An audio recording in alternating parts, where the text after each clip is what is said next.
샬롬 할렐루야. 이사야서 60장 1절. 일어나라 빛을 발하라. 이는 네 빛이 이르렀고 여호와의 영광이 네 위에 임하였음이니라. 아멘. 제목은 일어나라 빛을 발하라 입니다. 밤이 깊고 어둠이 짙어 갈수록 사람들은 빛에 대한 고마움을 느끼게 되므로 그 가치는 더욱 커지기 마련입니다. 마찬가지로 죄가 간영하여 날로 어두워져가는 이 세대 속에서 비추는 그리스도의 빛은 수많은 영혼을 사망에서 생명으로, 어둠에서 빛으로 인도하고 있으니 그 가치는 이루 말할 수 없지요.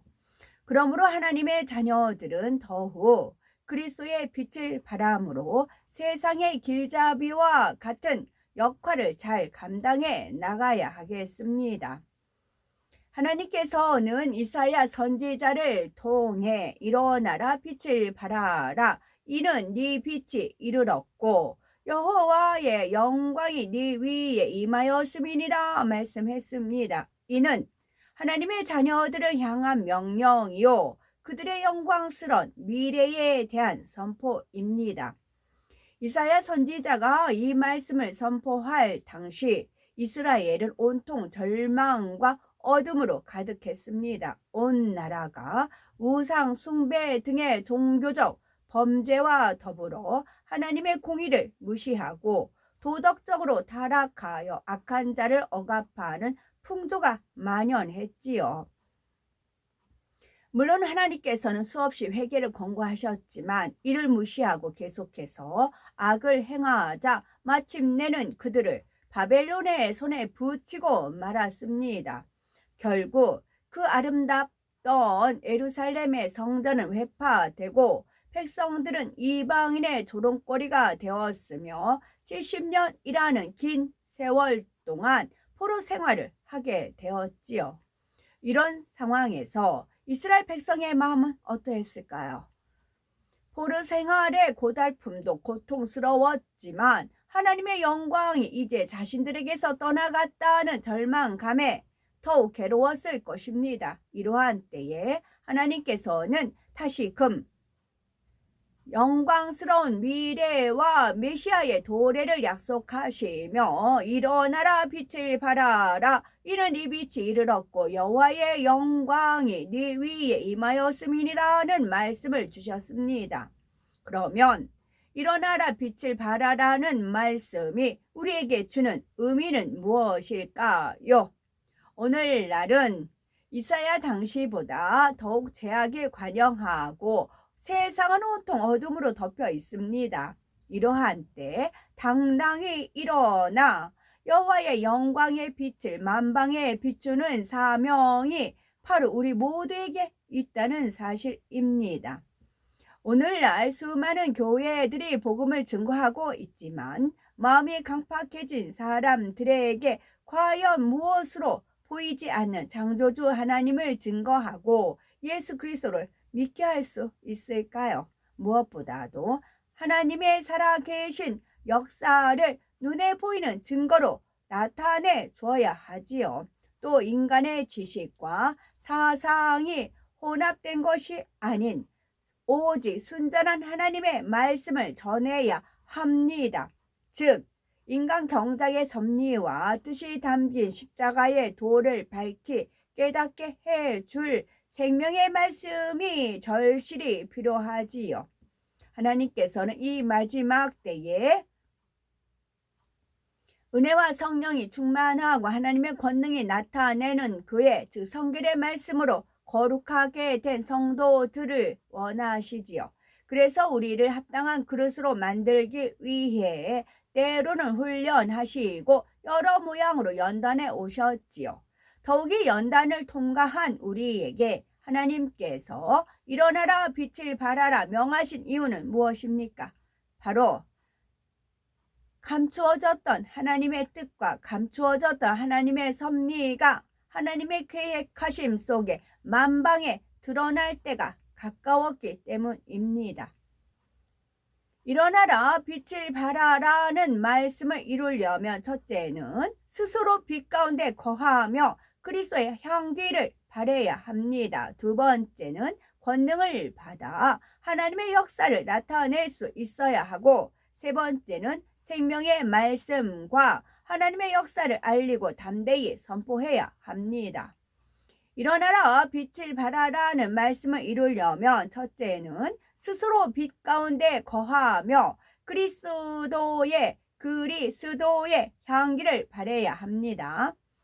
영적으로 어두움은 죄와 세상을 의미하며 빛은 하나님의 자체 곧 진리를 뜻하지요. 요한일서 1장 5절 하나님은 빛이시라 그에게는 어둠이 조금도 없으시니라 하셨습니다.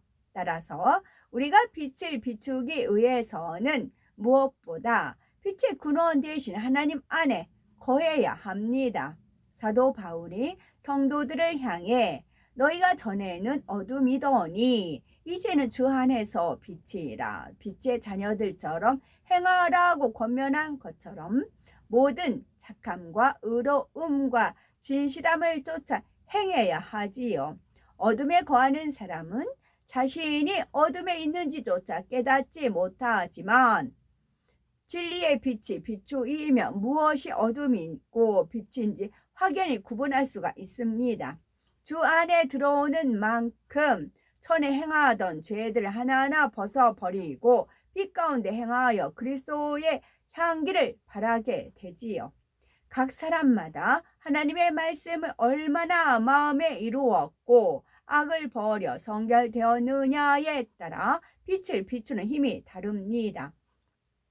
어떤 사람은 강한 빛을 소유하여 어둠을 물리치고 당당히 하나님의 역사들을 나타내는가 하면 어떤 사람은 어둠의 세력과 싸우다가 그만 힘을 잃고 어둠에 묻혀 버리기도 하지요. 그러나 분명한 것은 빛이 임하는 만큼 어둠은 반드시 물러가게 된다는 사실입니다.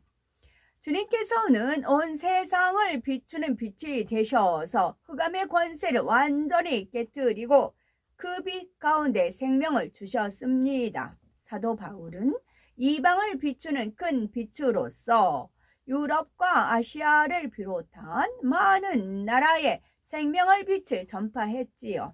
그러면 우리는 어떻게 해야 할까요?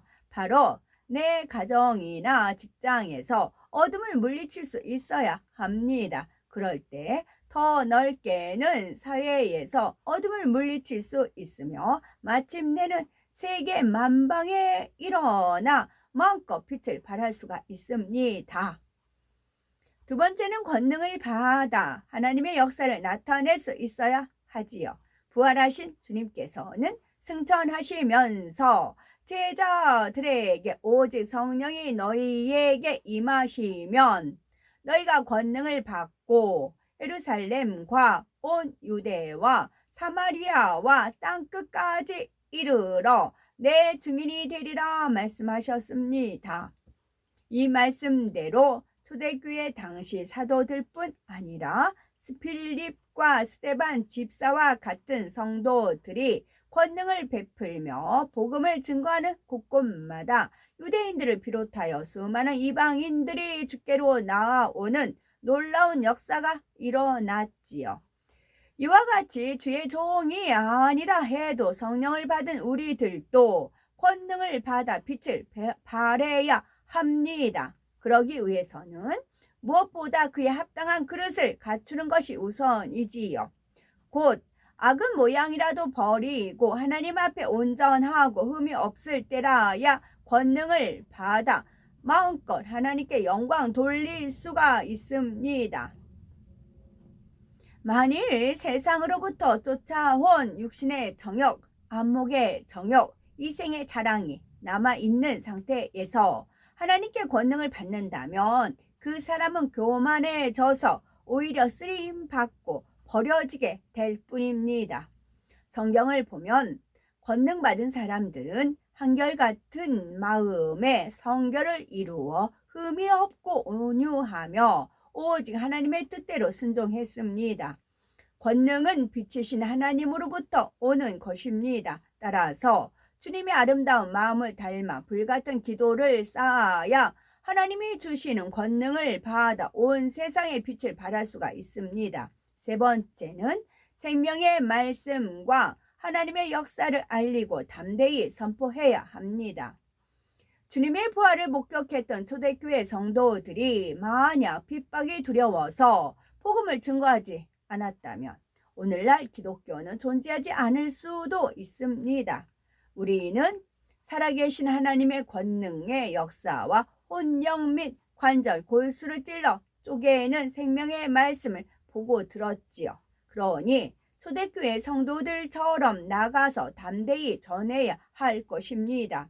빛이 임하는 곳마다 어둠이 물러가듯이 우리가 하나님의 확실한 증거들을 선포할 때 이것이 빛이 되어 악한 원수마귀 사단의 진을 다 깨트리게 됩니다. 나아가 수많은 사람을 어둠에서 빛으로 인도하게 되지요. 그러니 일어나 빛을 발하는 성도가 되어 생명 다해 복음 증거자의 사명을 감당해야 할 것입니다. 이사야 선지자는 내가 누구를 보내며 누가 우리를 위하여 갈고 하는 주님의 음성을 들었을 때에 내가 여기 있나이다. 나를 보내소서 하며 하나님의 뜻을 이루어 나갔습니다.